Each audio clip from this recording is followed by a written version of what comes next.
누가복음 22장 39절로 46절까지 말씀입니다. 예수께서 나가사 습관을 따라 감람산에 가시매 제자들도 따라갔더니 그곳에 이르러 그들에게 이르시되 유혹에 빠지지 않게 기도하라 하시고 그들을 떠나 돌 던질 만큼 가서 무릎을 꿇고 기도하여 이르시되 아버지여, 만일 아버지의 뜻이거든 이 잔을 내게서 옮기시옵소서. 그러나 내 원대로 마시옵고 아버지의 원대로 되기를 원하나이다 하시니 천사가 하늘로부터 예수께 나타나 힘을 더하더라. 예수께서 힘쓰고 애써 더욱 간절히 기도하시니 땀이 땅에 떨어지는 핏방울 같이 되더라. 기도 후에 일어나 제자들에게 가서 슬픔으로 인하여 잠든 것을 보시고 이르시되 어찌하여 자느냐? 시험에 들지 않게 일어나 기도하라 하시니라. 네, 또다시 비대면 예배를 드리게 됐는데요. 여러분, 우리 다시 만날 때까지 건강한 모습으로 잘 지내시다가 만날 수 있었으면 좋겠습니다. 오늘 본문 말씀을 통해 영혼을 위한 습관의 유익이라는 제목으로 함께 은혜를 나누고자 합니다. 코로나19로 우리 아이들이 집에 있는 시간이 많아지다 보니 자연스럽게 저의 잔소리도 좀 많아지고 있습니다. 잔소리 중에 한 가지는 바로 아이들이 양치를 자주 하지 않아서 양치를 자주 하라는 것인데요. 아이들이 학교 등교할 때는 아침, 점심, 저녁 그래도 이렇게 3번은 양치를 했습니다. 그런데 코로나 때문에 집에 있는 시간이 많아지다 보니 아침과 점심 식사 후에 양치를 잘 하지 않고 있습니다. 어느 날 제가 얘들아 왜 양치를 하지 않느냐 이렇게 물어보니 둘째 녀석이 이렇게 대답을 했습니다. 아빠, 왜 집에 있는데 양치를 해야 하느냐? 저한테 되물으면서 언성을 높였습니다. 물론 집에 있다 보면 가끔 양치를 안 할 수 있지만 그것이 길어지다 보면 우리 치아에 영향을 주기 때문에 하루에 적어도 2번은 하라고 아이들한테 이야기를 해줍니다. 그런데 아이들은 그것도 잔소리라고 굉장히 듣기 싫어합니다. 그때마다 제가 하는 말이 있습니다. 얘들아, 너희들 지금 양치하지 않으면 이가 썩었을 때 후회하니까 맘대로 해라. 우리는 인생을 살아가면서 좋은 습관이든 나쁜 습관이든 여러 가지 습관을 가지고 살아갑니다. 그런데 이렇게 이를 닦는 것과 같은 습관은 우리 자신을 위해 꼭 필요하고 치아 건강을 위해서 평생을 실천하며 살아야 하는 좋은 습관입니다. 혹시라도 충치가 생기려고 했다가도 양치를 잘하는 습관이 있는 사람은 충치를 예방할 수 있고 그러면 치과에 가는 일이 적어질 수 있게 되는 것이지요. 좋은 습관은 우리의 삶을 더욱 윤택하게 하고 건강하게 해줍니다. 하지만 반대로 나쁜 습관은 때로는 건강을 잃게 하기도 하고 더 심해지면 인생을 불행하게 하기도 합니다. 이렇게 육신의 삶을 위해서도 좋은 습관을 실천하는 것은 너무나 중요하고 필요한 일인데요. 올 한 해 여러분은 여러분의 삶을 건강하게 해주는 좋은 습관을 잘 실천하며 살아오셨습니까? 그런데 이런 육신의 습관만큼 중요한 습관이 있습니다. 바로 신앙생활의 습관입니다. 다른 말로 말하면 영혼을 위한 좋은 습관인 것이지요. 우리가 육신의 강건함을 위해서 좋은 습관을 실천하며 살아가듯이 우리의 영혼을 위해 신앙생활을 하면서 좋은 습관을 실천하는 것은 참 중요한 일입니다. 사실 따지고 보면 신앙생활이란 습관의 연속이라고 해도 과언이 아닐 정도로 영혼을 위해 좋은 습관을 실천하며 사는 것은 너무나 중요합니다. 저와 여러분은 오늘 말씀을 통해서 신앙의 좋은 습관을 통해 인생의 위기 속에서도 그 위기를 잘 넘기신 예수님의 삶을 좀 보고 우리도 예수님의 삶을 본받게 되기를 기도합니다. 오늘 본문은 예수님께서 이제 십자가에 못 박혀 죽으시기 위해 붙잡히시기 전에 습관을 따라 감람산에 제자들과 같이 가셔서 기도하는 장면입니다. 오늘 본문은 십자가에 못 박혀 죽는다는 것이 얼마나 예수님 자신에게도 고통스럽고 힘든 것인지를 예수님의 기도를 통해서 너무나도 잘 보여주고 있습니다. 하지만 그러한 고통 속에서도 습관을 따라 기도하셨던 예수님은 십자가의 길을 가셨습니다. 그렇다면 말씀을 통해 영혼을 위한 좋은 습관이 우리의 삶을 어떻게 이끌어가는지 한번 살펴보도록 하겠습니다. 본문 40절과 43절, 유혹에 빠지지 않게 기도하라. 천사가 하늘로부터 예수께 나타나 힘을 더하더라. 아멘. 첫 번째로 좋은 영혼을 위한 습관은 성령님의 도우심으로 유혹을 이길 수 있습니다. 오늘 이 본문 앞부분에 나오는 최후의 만찬 사건을 통해서도 우리는 알 수 있듯이 제자들과 헤어진다는 것, 그리고 십자가에 죽으셔야 한다는 것, 그 자체만으로 예수님께서는 너무 마음이 아프셨습니다. 그래서 십자가에 죽으시기 전 마지막까지 제자들의 발을 씻기시며 자신이 베풀 수 있는 사랑을 제자들에게 다 베풀어 주신 것입니다. 이제 최후의 만찬이 끝나고 예수님의 마음은 더 불편해지셨습니다. 왜냐하면 자신이 붙잡힐 시간이 이제 점점 다가오고 있었기 때문입니다. 인간적으로는 피하고 싶으셨을지도 모릅니다. 그냥 제자들과 예루살렘을 떠나 다른 곳으로 도망갈 수도 있었습니다. 하지만 예수님께서 잡히시기 직전 마지막으로 하셨던 것은 바로 습관을 따라 감람산으로 가셔서 기도하신 것입니다. 육신의 몸을 입으시고 이 땅에 오신 예수님께서는 우리와 같은 인간이셨습니다. 인간과 똑같은 감정을 그리고 느낌을 받으셨던 예수님은 꼬집고 맞으면 아프셨습니다. 절대 예수님이라고 해서 채찍에 맞을 때, 그리고 가시관을 쓰셨을 때, 십자가의 그 못을 박히셨을 때 안 아프셨던 것이 아닙니다. 우리가 느끼는 고통을 그대로 느끼셨던 것이, 인간적으로 볼 때 사랑하는 가족과 자신을 따라다니는 제자들과 수많은 사람들을 두고 죽는다는 것은 쉬운 일이 아닙니다. 아니, 다른 건 몰라도 온몸에 있는 물과 피를 흘려 죽기까지 당해야 하는 그 십자가 형벌을 받는다는 것, 그 하나만으로도 도망치고 싶을 수 있었습니다. 사단은 그렇게 예수님의 마음을 흔듭니다. 유혹합니다. 굳이 십자가에 죽을 필요가 있겠느냐라고 하면서 말입니다. 하지만 예수님께서는 기도의 좋은 습관으로 말미암아 그 유혹을 이기기 위해 기도의 자리로 나아가셨던 것입니다. 인간적으로 생기는 그 유혹을 기도를 통해 물리치셨습니다. 천사가 나타나 예수님의 기도에 힘을 더해 주셨고요. 2020년을 살아가는 여러분도 삶을 20년 넘게 살아보셔서 아시겠지만 세상에서 하나님을 믿고 천국을 바라보며 천국 시민으로서 이 세상을 산다는 것은 참 쉬운 일이 아닙니다. 믿음을 지키며 산다는 것은 너무나 어려운 일입니다. 가정에서 혹은 학교에서 직장에서 우리는 죄의 유혹과 사단의 시험에 넘어지기 일쑤입니다. 믿음을 지키려고 하면 왕따를 당하기도 하고요. 그래서 넘어지는 청년들이 너무나 많이 있습니다. 사탄은 지금도 어떻게 해서라도 선택받은 하나님의 백성을 유혹해서 믿음을 저버리게 하려고 합니다.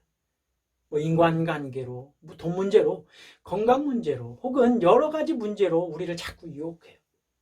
과연 그러할 때 우리는 그 유혹 속에서 믿음을 지킬 수 있을까요? 세상이 주는 달콤함이 한번 빠지면 헤어나오기 힘들 정도인데 말입니다. 하지만 예수님께서 인생 최대의 위기 가운데 습관을 쫓아 기도의 자리로 가셔서 그 기도를 통해 유혹을 이기셨던 것처럼 저와 여러분도 기도의 습관, 말씀의 습관, 예배의 습관을 쫓아 살아가다 보면 그러한 유혹을 성령님의 도우심으로 이길 수 있게 되는 것입니다. 본문 42절, 이르시되 아버지여 만일 아버지의 뜻이거든 이 잔을 내게서 옮기시옵소서. 그러나 내 원대로 마시옵고 아버지의 원대로 되기를 원하나이다 하시니. 아멘. 두 번째로 우리 영혼을 위한 좋은 습관은 하나님의 뜻을 알고 순종할 수 있게 합니다. 예수님께서 이 땅에 오신 목적은 죄인들을 위해 십자가에 죽으시는 것이었습니다. 죄인을 구원하는 일, 그것이 바로 하나님의 예수님을 향한 뜻이었습니다. 영혼을 위한 좋은 습관, 그것을 가지고 계셨던 예수님께서는 기도의 자리로 나가 유혹을 이기셨을 뿐 아니라 자신을 향한 하나님 아버지의 뜻을 다시 알게 됩니다. 그리고 자신의 뜻이 아니라 하나님 아버지의 뜻을 순종하게 되는 것이지요. 인간적으로는 자신의 말과 생각대로, 뜻대로 움직일 수 있습니다. 내가 꼭 죽어야 하나? 내가 아니라도 가능하지 않을까라고 이렇게 생각하면서 말입니다.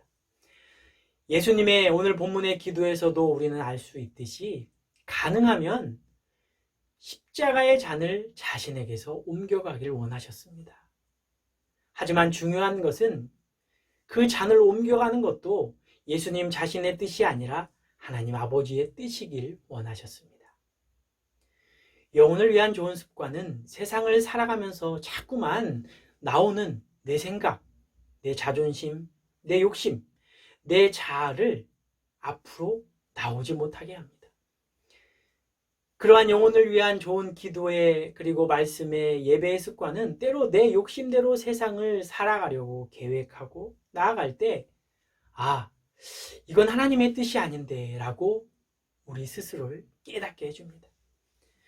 연약한 우리 인간은 하나님의 뜻보다는 내 뜻, 나의 계획을 더 중요하게 생각하기 때문에 그러할 때마다 그 신앙의 좋은 습관들이 잘 훈련되어 있는 사람은 나의 생각보다 하나님의 말씀을 의지하고 순종하게 하는 것입니다.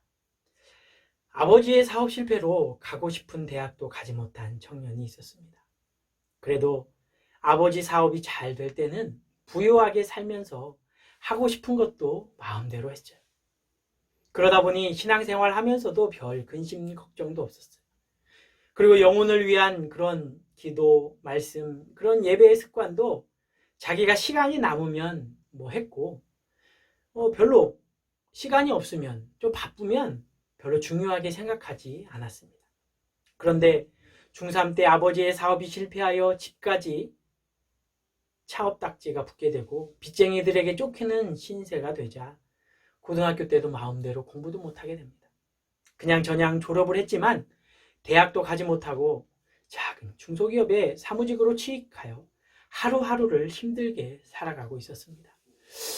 어느 순간부터 얼굴에는 기쁨이 사라졌고 불평과 불만이 가득 넘치게 됐습니다.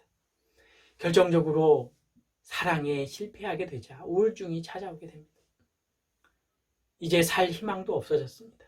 그런데 어느 날 어렸을 때부터 같이 신앙생활했던 친구가 예배 모임에 같이 한번 가자고 권하게 돼요.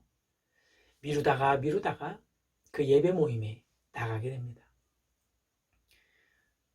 한두 번 나가다가 어느 날 그 자리에서 말씀을 통해 하나님을 만나게 됩니다.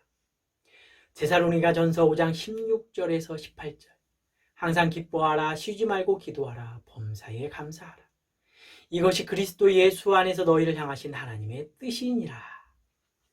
이 말씀이 가슴에 와닿게 되고 내가 이렇게 사는 것이 하나님의 뜻이 아닌데 내가 이렇게 우울증에 빠져서 불행하게 사는 것이 하나님의 뜻이 아닌데 내가 누렸던 그 기쁨과 감사가 다 어디로 갔을까라고 회개하게 됩니다.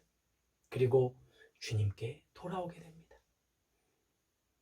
그리고 다시 영혼을 위한 좋은 습관을 쌓아나가기 시작합니다. 기도하는 생활, 하나님의 말씀을 읽는 생활, 그리고 예배드리는 생활을 매일 하게 됩니다. 영혼을 위한 좋은 습관은 우리를 향한 하나님의 아버지의 뜻을 알게 하십니다. 그리고 내 생각과 내 뜻, 세상에서 불행하게 살아가는 우리들로 하여금 말미암아 하나님의 뜻대로 기뻐하며 감사하며 기도하며 살아가게 하는 것입니다. 여러분, 영혼을 위한 습관은 우리를 하나님의 뜻대로 순종하게 합니다. 본문 46절입니다. 이르시되 어찌하여 자느냐 시험에 들지 않게 일어나 기도하라 하시니라. 마지막 세 번째로 우리 영혼을 위한 좋은 습관은 우리로 하여금 간증의 삶을 살 수 있게 합니다.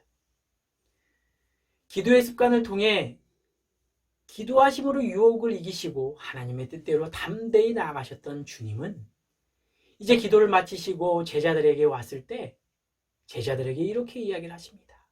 어찌하여 자느냐 시험에 들지 않게 일어나 기도하라. 너희들도 나처럼 기도하라는 것입니다.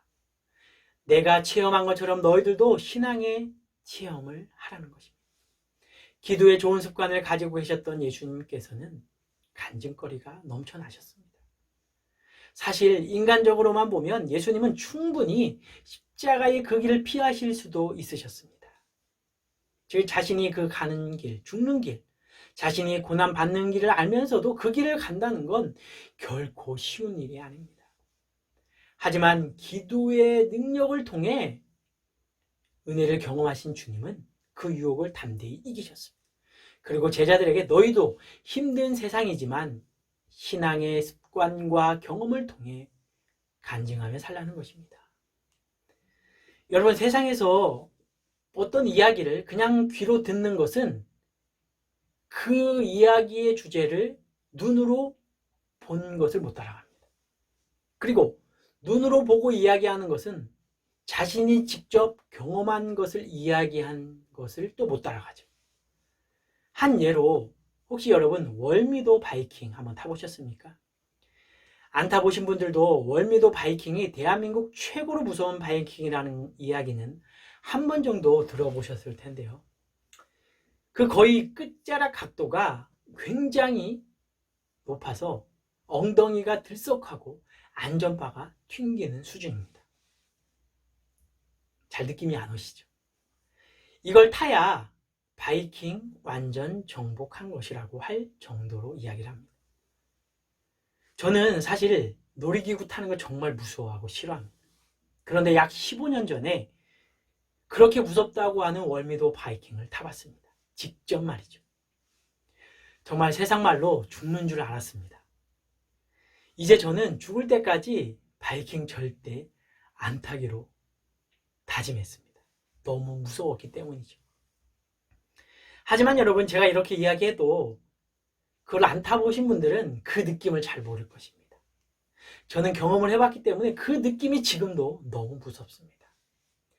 타보신 분들은 제가 지금 이야기하는 것이 무슨 이야기인지 아실 것입니다. 저는 타봤기 때문에 그 무서움을 아는 거예요. 하지만 그 당시에는 그 바이킹을 모르고 탔었습니다. 여러분, 신앙생활은 바로 그런 것입니다. 영혼을 위한 좋은 습관들이 있으면 다른 사람이 경험하지 못한 하나님의 은혜를 경험할 수 있습니다. 하나님의 사랑, 하나님의 은혜, 그 하나님의 인자하심, 그 하나님의 모습들을 경험할 수 있다는 것입니다. 그러면 어떻게 됩니까? 맞습니다. 간증하게 되는 것입니다. 억지로 하나님의 은혜, 내가 받은 하나님의 은혜를 짜내서 이렇게 이야기하는 것이 아니라 자신도 모르게 나와 함께 하시고 나를 지켜주신 하나님의 은혜가 너무 커서 그냥 말하게 되는 거예요. 자신도 모르게 그 이야기가 나오는 것이죠. 친구들에게, 가족에게 당신도 나처럼 예수님을 만나보세요 라고 이야기할 수 있는 것입니다. 다른 사람한테 듣고 그걸 말하는 사람, 자신이 경험하고 말하는 그 사람과의 말은 전혀 다른 효과를 나타나게 되는 것입니다. 그러한 경험이 쌓이게 되면 기도의 자리로 나아가게 되는 것, 하나님의 말씀을 사모하게 되는 것이고 예배를 사모하게 되는 것이고 기다려지게 되는 것입니다. 제가 여러분에게 여러분 청년부 생활하시면서 예배를 통해 하나님을 만나시고 이 청년부 공동체 속에서 정말 행복하셨으면 좋겠다라고 말씀드리는 이유가 여기에 있는 것입니다. 여러분 한번 생각해 보세요. 내가 먼저 청년부에서 재미있고 행복을 누리지 못하는데 누구한테 청년부 나오라고 말할 수 있겠습니까? 가장 먼저는 여러분 자신이 청년부 예배를 통해서 말씀의 은혜를 받아야 합니다. 그리고 하나님을 만나고 이 청년부 공동체 속에서 은혜를 나누면 자연스럽게 소문이 나게 되는 것입니다. 아, 우리 신내성화교회 청년부 너무 좋다더라. 우리 신내성화교회 교회 너무 좋다더라. 나도 한번 가볼까? 이렇게 기대하게 만드는 것입니다. 여러분 참 2020년 힘드셨죠? 그래도 하나님의 은혜로 2020년 마지막 예배를 온라인으로라도 함께 드리게 되는데요. 이제 2020년을 마무리하고 2021년 새로 오는 한 해는 여러분 우리 영혼을 위한 좋은 습관으로 더 행복한 그리고 더 즐거운 여러분의 신앙생활 그리고 청년부 생활이 되었으면 좋겠습니다. 그 일로 이제 새해부터 우리 청년부 성경 읽기를 시작하게 될 텐데요. 여러분 좀 힘드시더라도 성경 읽기 그리고 기도의 습관을 조금씩 쌓아 나갈 수 있었으면 좋겠습니다. 마크 매트슨이라는 박사님이 한 명언 중에 약간 바꾸어서 제가 여러분에게 들려드리고 설교를 마치도록 하겠습니다. 영혼을 위한 좋은 습관은 기르기 어렵지만 영혼에 도움을 주고 영혼을 위한 나쁜 습관은 기르기 쉽지만 우리의 영혼에 악영향을 주게 됩니다. 여러분, 우리 영혼을 위해 좋은 습관을 들일 수 있는 저와 여러분 되시기를 주님의 이름으로 기도합니다.